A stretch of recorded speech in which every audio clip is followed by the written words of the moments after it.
火龙果我们来给它对半切开，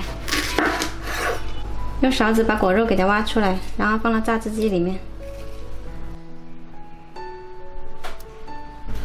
把果肉挖干净，这个壳留着，等会我们用。来加一点点清水，比较好打一点。把它倒到奶锅里面来，这里是300毫升，再加多150毫升清水。 再来加入2勺白砂糖，还有30克白凉粉。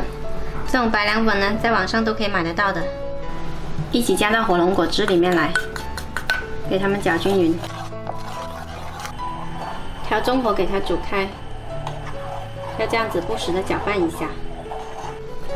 好啦，煮开了就可以关火，把这上面的泡沫给它撇掉，把它们倒到火龙果壳里面来。 还有多的倒到另外一个碗里面来。好了，放着让它们冷却。放凉了之后，放到冰箱里面冷藏1个小时，这样子吃起来口感会更好。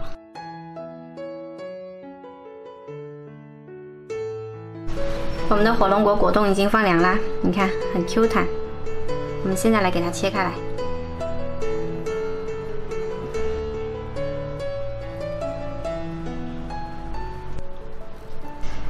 你看我们自己做的果冻呢，做出来很漂亮，做法简单又健康，喜欢的话可以试一下。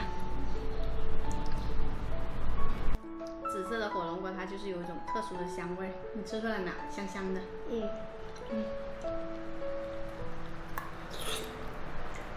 猜它吃不吃？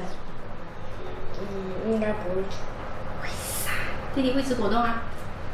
它肚子里面的那一粒一粒的东西而已啊。这么黑。